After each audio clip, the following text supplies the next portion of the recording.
Bonjour chers abonnés, soyez les bienvenus sur ma chaîne YouTube. Je suis Lambert Kwasi de Rotra Leader. Alors, j'espère que ça va bien chez vous. Merci d'être sur notre chaîne. Nous avons atteint plus de 40 000 abonnés. Je profite de cette occasion pour vous dire merci. OK? Voilà, 4 300 abonnés, 40 300 abonnés à peu près. Je tiens à vous dire merci. Alors, je suis là pour partager avec vous les leçons que j'ai tirées de mes 17 ans de marketing de réseau. 17 ans de marketing de réseau, c'est pas rien. Et donc, on tire des leçons et on partage ça avec nos jeunes sœurs, nos jeunes frères qui s'engagent dans ce domaine-là. Alors, on dit souvent que le marketing de réseau, c'est un métier noble. Effectivement, c'en est. C'en est un. Malheureusement, c'est parce qu'on voit sur le terrain. Sur le terrain, ce qui se passe, ça nous déçoit, ça nous frustre. Et ce qu'on rencontre dans la fonction publique, où les gens s'attaquent, on voit des gens chez les marabouts, etc., les jalousies, la concurrence, dans le privé, malheureusement. Ces mauvais défauts, d'autres le réitèrent dans le marketing des réseaux. Jalousie, méchanceté, coups bas, calomnie, dénigrement, etc., etc. Mesdames et messieurs, ça là, ce n'est pas le marketing de réseau. Je suis là pour vous dire, vous démontrer pourquoi on dit que le marketing de réseau est un métier noble. C'est-à-dire quelque chose de noble, c'est quelque chose qui apporte de la valeur aux uns aux autres.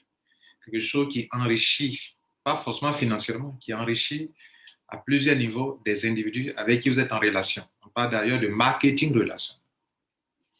Le marketing qui est basé sur les relations humaines. Mais qu'avons-nous constaté des relations qui sont gâchées à cause du marketing de réseau, n'est-ce pas? Et c'est parce que si les relations sont gâchées à cause du marketing de réseau, c'est parce que ce type de marketing n'est pas celui dont on parle. Le vrai marketing, non. Ça, c'est autre chose. C'est de la richesse de la vanité, de la gloire, le m'as-tu vu. Ça, c'est pas le marketing de réseau. Je suis là pour vous le dire, pour vous le démontrer. J'espère que vous prendrez au moins quelques 10 minutes pour suivre ça jusqu'à la fin. Vous apprendrez beaucoup de choses avec moi. Mesdames, Messieurs, le marketing de réseau, c'est un type de marketing qui est basé sur les relations humaines. En réalité, ça ne devrait pas détruire les relations humaines.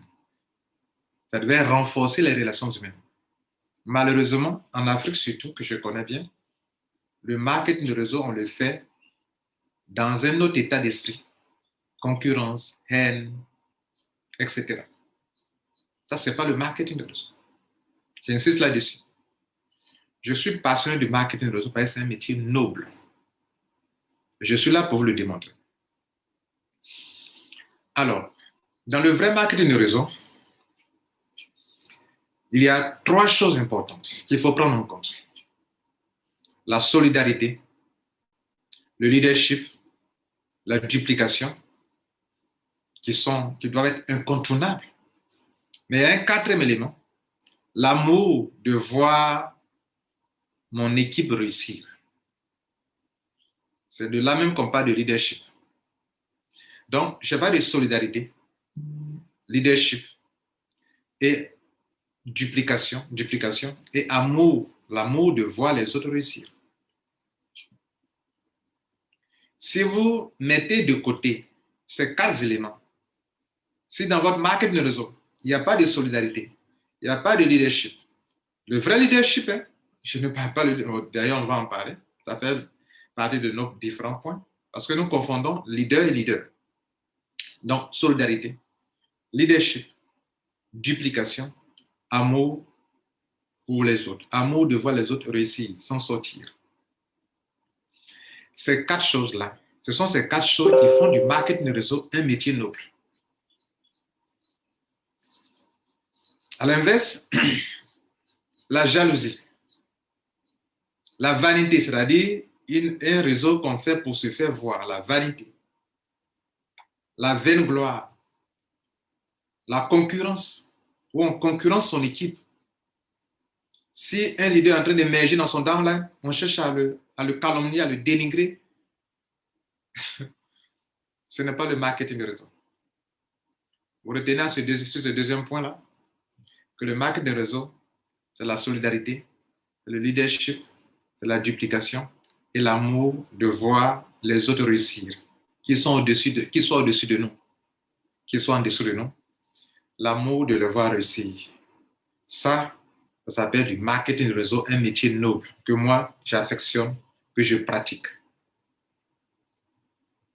Tous ceux qui soient, ils gagnent beaucoup d'argent dans le marketing de réseau, mais il est dans la jalousie, dans la vanité, dans la vaine gloire, dans la concurrence avec des uns et des autres. Il est en train de faire autre chose qui n'a rien à voir avec le marketing de réseau. Et c'est ce qu'on constate dans beaucoup d'affaires en Afrique. Malheureusement. Le troisième point important, ce sont les leçons que j'ai tirées. Je montre en même temps le bon marketing de réseau et le faux marketing de réseau. Troisième point, le marketing de réseau, c'est, en réalité, si vous comprenez bien, c'est une relation d'interdépendance. Interdépendance. Nous dépendons des uns des autres. Votre grâce, pardon, votre grade, vous l'obtenez grâce à votre downline. Les millions que vous gagnez, vous les gagnez grâce à votre downline. En même temps que ton downline te rend fort, le même downline peut te rendre fragile.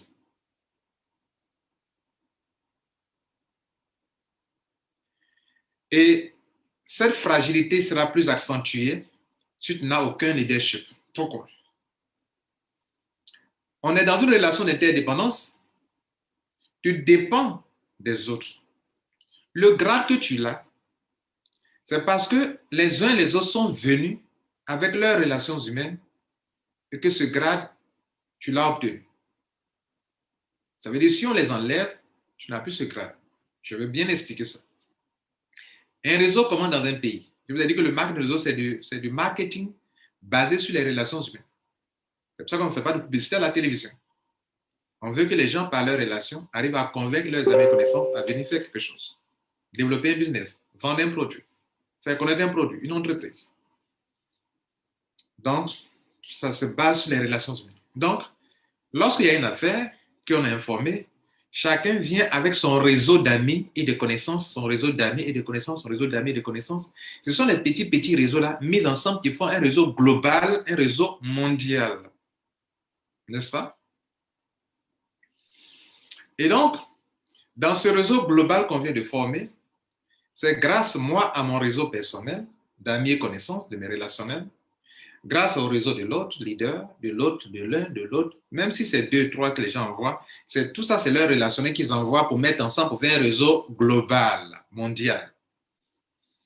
C'est ce réseau global mondial que l'entreprise contrôle et que demain, si la compagnie disparaît, on a perdu pour rien parce qu'on a travaillé, notre réseau a disparu.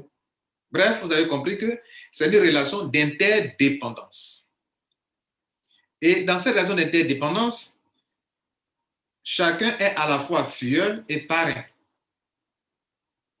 Dans cette relation d'interdépendance, c'est grâce à ceux qui sont en dessous de nous que nous sommes ce que nous sommes. Si nous sommes intelligents et sages, nous ne devrons pas les combattre, nous ne devrons pas les dénigrer, nous ne devrons pas les nuire, surtout que si c'est un réseau binaire et qu'on est top leader, on a commencé, l'affaire a commencé avec nous, et que ça commence à 2 branches, forcément, dans ce réseau binaire-là, comme vous êtes le premier ou bien celui qui est le grand leader dans le système-là, forcément, dans vos branches-là, tous ceux qui sont dedans, dans ce business-là, ils sont dans votre réseau. Donc, si vous les combattez, si vous en êtes jaloux de leur évolution, qu'ils brillent, bien ils sont efficaces et ça vous dérange, si parce qu'ils sont efficaces et que beaucoup de personnes les affectionnent et que vous, cela vous dérange, vous êtes en train de chercher à les combattre, à les dénigrer, à les salir pour que selon vous, quand vous allez faire, les gens vont venir à vous. vous êtes en train de vous creuser votre propre tombe. Parce que le réseau dans lequel ils sont, c'est votre réseau. Et étant dans une relation d'interdépendance, c'est comme des tabourets qu'on a alignés comme ça, et puis le dernier tabouret en haut. Et si on en laisse un tabouret en bas, tout s'écroule. Votre réseau, il est grand parce que ce leader est dedans. Il est grand parce que petit soit que celui-là est dedans. Si on enlève un tabouret, deux tabourets, tu t'écroules. Tout s'écroule, n'est-ce pas? C'est ça la relation d'interdépendance. C'est comme ça, c'est une image très simple qui explique tout. Donc, ce qu'il te faut dans un réseau où tu es dans une relation interdépendance, pour ne pas que tu sois trop fragile, parce que fragile, nous le sommes, nous tous. Il va falloir bien manipuler, gérer ton leadership. Il va falloir bien gérer ton leadership. Si tu ne gères pas bien ton leadership, quelle que soit ta grandeur, tu vas tomber. Parce que ce sont les gens qui te font. Contrairement à ce qu'on croit que c'est parce qu'on est trop intelligent, on est trop fort, on est trop dynamique. Non. Ce sont les gens qui te font. Ce qui nous amène sur notre quatrième point, le leadership. Le leadership, selon Maxwell, j'ai lu plein de ses livres. Maxwell dit le leadership, c'est l'influence. Ni plus, ni moins. On peut influencer dans le bon sens, comme on peut influencer dans le mauvais sens. Bref, quand nous parlons de leader, il y a deux types de leaders. Il y a le faux leader. Leader par position. Et il y a le vrai leader. Ce que j'appelle leader par position, c'est le leader qui peut-être, on va parler d'abord du leader par position. Il a eu la chance d'être premier dans un business. Ce n'est pas parce qu'il est aussi efficace. Ce n'est pas parce qu'il est un leader qui attire du monde. Ce n'est pas pour cela qu'il gagne beaucoup d'argent, ou bien ce n'est pas pour cela qu'il a cette position. Il a été le premier à être contacté. Comme un jeune homme peut être contacté le premier dans un pays, et tout commence avec lui. Un réseau binaire commence avec lui. Quel que soit son âge, c'est par lui que tout a commencé dans le pays. Et donc, un réseau binaire, il est au-dessus, et tout le monde dans le pays, tout le monde est ça s'en va dans les autres pays. Ça, c'est un leadership par position. Sachez-le aujourd'hui. Ou bien, il n'est pas le premier dans le pays, mais il a une grande chance. Il a une grande chance. C'est que quand il est rentré même en dessous des premières personnes, il a développé un réseau de telle sorte que dans ces deux branches, il a eu deux grands leaders, ou de grands leaders. Sur son côté gauche, de grands leaders. Sur son pied droit, de grands leaders qui savent que c'est une bonne opportunité et qu'il fallait rentrer si tôt avec lui. Donc, c'est son lien de parrainage qui donne à un grand leader ou à des grands leaders à gauche, des gens qui ont de l'influence à gauche, des gens qui ont de l'influence à droite. Ou bien, même si ces deux premières branches ne sont pas des grands leaders, mais en bas de son réseau, de ces gens qu'il a parrainés à gauche et à droite, il y a des grands leaders qui sont venus, que lui-même ne connaît pas, mais grâce à qui son réseau a pris de l'ampleur dans le pays ou dans le monde. Il a eu la chance. Il a eu de la grâce.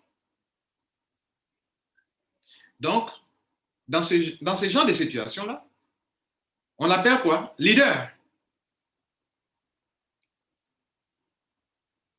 Et donc, ces gens de leaders, comme par coup de chance, c'est comme si il est là et puis Dieu lui a fait une grâce énorme.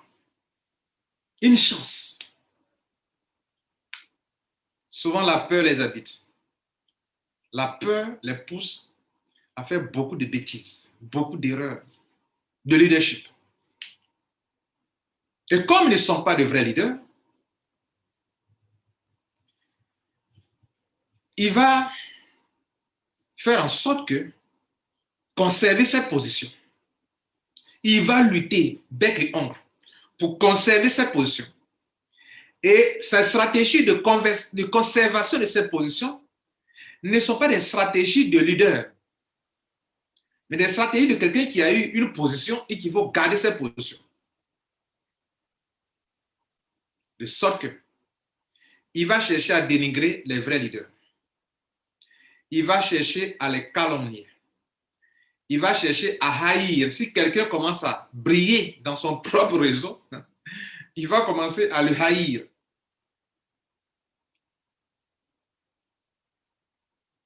Il fera en sorte que son équipe voit d'un mauvais œil quelqu'un d'autre qui d'ailleurs est dans son réseau. Il va se plonger dans le mensonge, dans l'hypocrisie, faire miroiter ce qu'il n'est pas, parce qu'il veut montrer aux gens que de le regarder, que c'est lui. Comme c'est lui, c'est le chef. C'est lui qui est le premier dans le business. C'est lui que la compagnie a contacté premièrement. C'est lui. Si on doit prendre des décisions, c'est lui. Il doit être incontournable.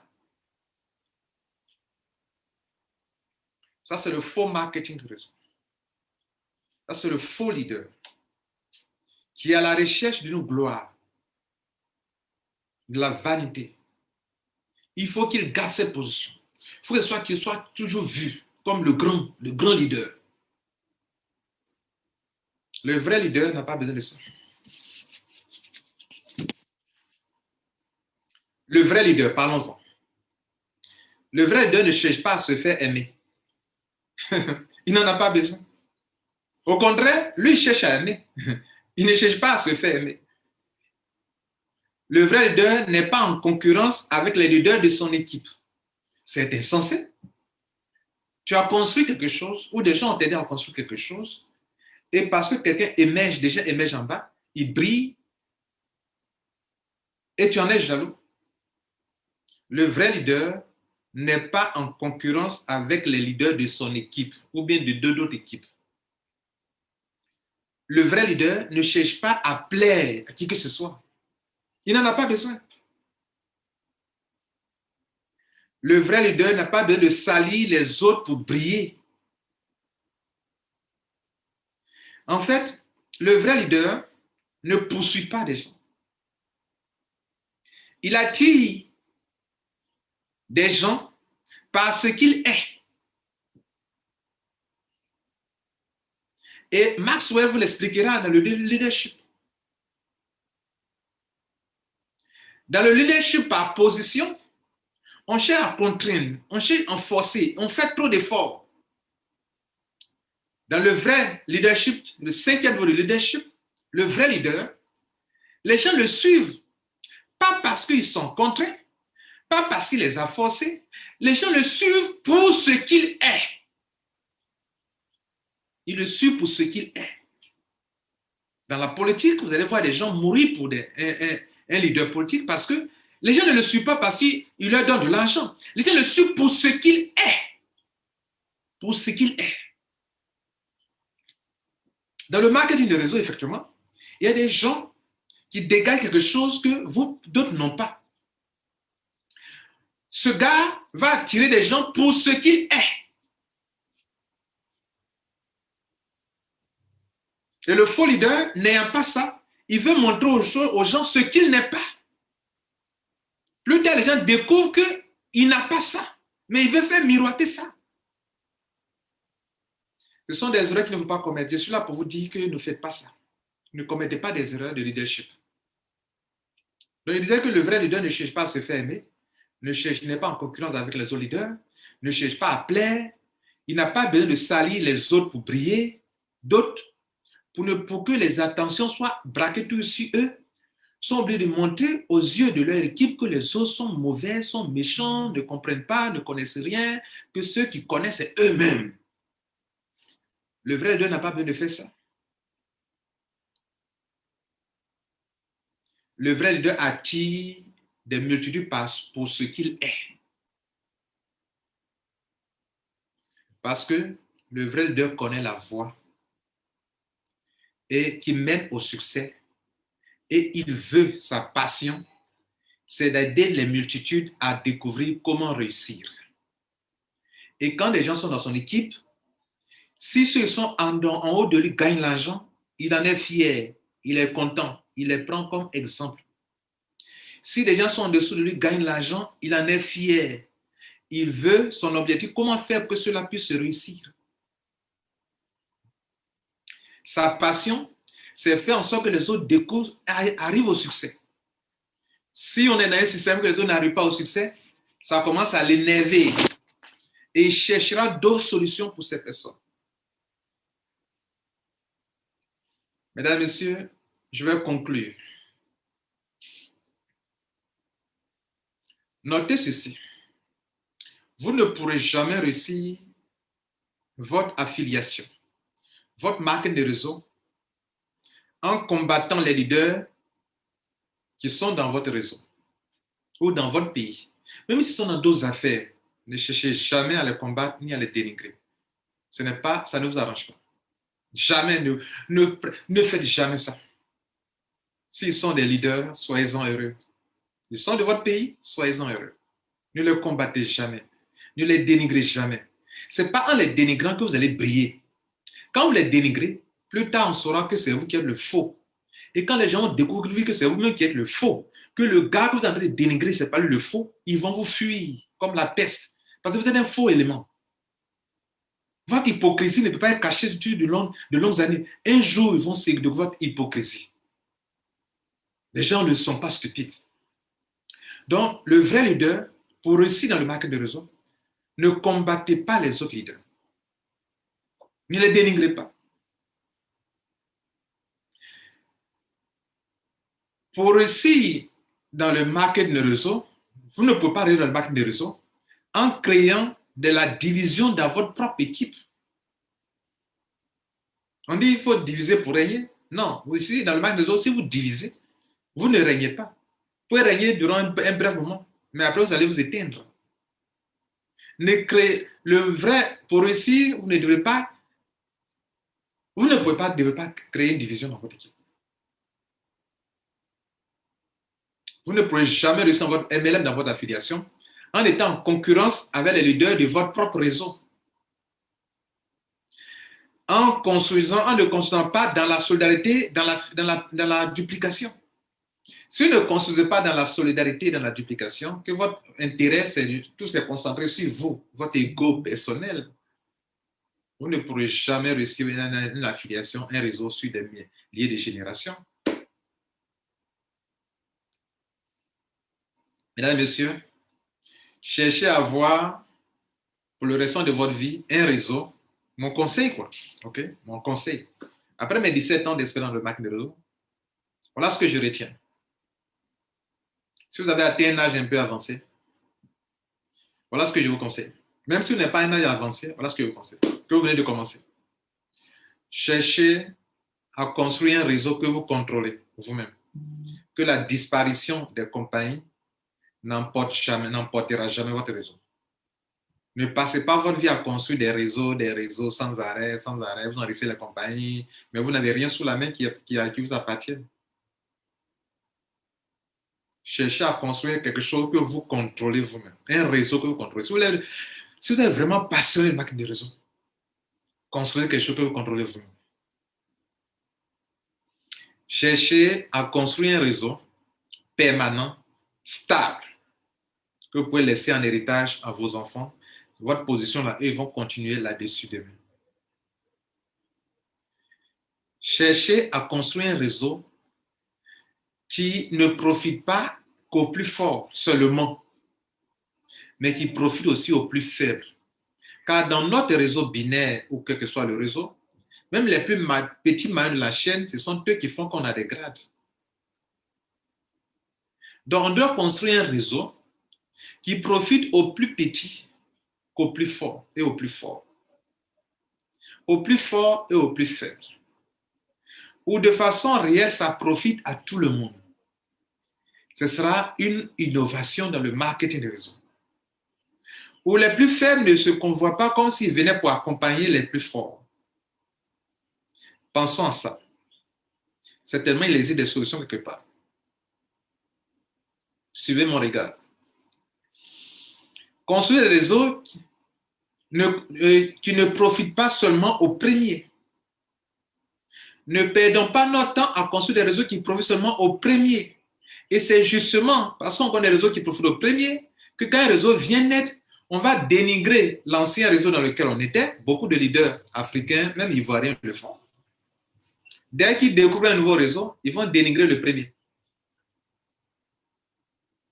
Et quand ils ont découvert un autre encore, là où ils sont là, ils vont dénigrer encore un autre, le second business pour dire qu'il y a un autre qui est encore plus puissant. Pour être vraiment quelqu'un qui fait du vrai market de réseau, dans la noblesse, dans la dignité, si vous devrez partir d'un market de réseau, allez dignement, sans dénigrer. J'ai été dans une compagnie où je touchais, vers la fin, quand je devais quitter, je touchais entre 5 millions et 10 millions par mois. Quand je suis parti de là, je n'ai pas crié, oh, je suis parti de là, quitter là-bas, ce n'est plus bon. Je n'ai même fait ça. J'ai des gens que j'apprécie qui sont des leaders, qui sont dans mon réseau. Je leur ai dit simplement que je dois partir. De là, j'ai d'autres objectifs à atteindre, donc j'arrête. Vous, vous voyez que c'est bon? Vous êtes libre. Continuez. C'est tout. Mesdames, Messieurs, voilà quelques témoignages, quelques conseils, quelques remarques que j'ai faites au sujet de marketing de réseau. Je crois que cela vous apporte un plus, vous apportera un plus. Et notez que le vrai problème des Africains, c'est le leadership. Quand nous aurons résolu ce problème, nous allons redorer l'image du marketing de réseau. Le marketing de réseau qui est un métier noble, où on est là pour aider les gens à avoir de l'espoir et à vivre mieux. Où on est là pour faire grandir les gens. Faire grandir les gens. Faire grandir les gens. Si c'est cela aussi votre point de vue, donnez un bon commentaire en bas. J'ai aussi besoin de connaître votre point de vue sur ce que je viens de dire. Le marketing de réseau qui n'est pas un métier noble et le marketing de réseau qui est un métier noble. Les gens nous insultent, ceux qui ne connaissent pas, parce que nous donnons l'occasion de montrer un faux marketing de réseau. Marketing de réseau d'exploitation des gens, d'utilisation des gens à des fins personnelles, de la vaine gloire. C'est pour ça qu'on vous traitera comme on vous traite. Le jour où vous allez montrer le vrai visage du vrai marketing de réseau que je viens de décrire, qui ne vise qu'à aider les gens à réussir. Et non pas de la vanité, de la vaine gloire, le m'as-tu vu. Quand vous sortirez de ça, vous deviendrez de vrais leaders. Si vous ne l'êtes pas encore, je vous remercie. Ciao, à la prochaine pour un autre numéro.